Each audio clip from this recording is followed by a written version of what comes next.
సమాజానికి సమానత్వ సత్యాన్ని నేర్పిన మహోన్నతమైన వ్యక్తి బాబు జగ్జీవన్ రామ్ అన్నారు వరంగల్ వెస్ట్ ఎమ్మెల్యే నాయిని రాజేందర్. ఆయన ఆశయాల కోసం అందరం కృషి చేయాలని పిలుపునిచ్చారు. బాబు జగ్జీవన్ రామ్ జయంతి సందర్భంగా ఆయన చిత్రపటానికి పూలమాల వేసి నివాళులర్పించారు నాయిని. హనుమకొండలోని పబ్లిక్ గార్డెన్లో జగ్జీవన్ విగ్రహ ఏర్పాటుకు భూమి పూజ చేశారు. మరి గత కొన్ని ఏళ్లకెళ్ళి మన జిల్లాలో అతిపెద్ద నగరం ఇక్కడ లేకపోవటం నిజంగా బాధాకరమైన విషయమే. మరి అన్ని సంఘాలు కలిసి నన్ను అడగటం, నేను కలెక్టర్ గారితో మాట్లాడటం, కలెక్టర్ గారికి కూడా ప్రత్యేకంగా ధన్యవాదాలు తెలియజేస్తున్నా.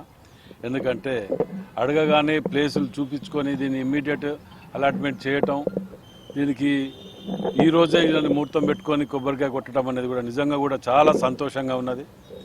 ఎందుకంటే ఇది త్వరలోనే కూడా కొన్ని రోజుల్లోనే ఎక్కువ సమయం తీసుకోకుండా రేపటికెళ్ళే దీని యొక్క కార్యక్రమాన్ని ఏ విధంగా చేయాలనే ఆలోచనతోటి ఇవాళ సాయంత్రం 5 గంటలకు వీళ్ళందరితో కూడా మీరు అందరూ సమయం ఇస్తే ఛాయ్ తాగుకుంటూ కూర్చొని మాట్లాడుకొని 2 నిమిషాల విగ్రహాన్ని కూడా ఎక్కడి నుంచి తీసుకురావాలి, ఎన్ని రోజులలో స్థాపించగలగాలి అనేది ఎస్టిమేట్ చేసుకొని తదుపరి కార్యక్రమాన్ని కూడా ముందు చేయాలని అనుకుంటున్నాం. ఏదేమైనా వారు చేసినటువంటి త్యాగాలు, వారి యొక్క నిజంగా కూడా జగ్జీవన్ రావు గారి ఆశయాలను మనం అందరం కొనసాగించిన రోజే నిజమైన నివాళులు అర్పించు.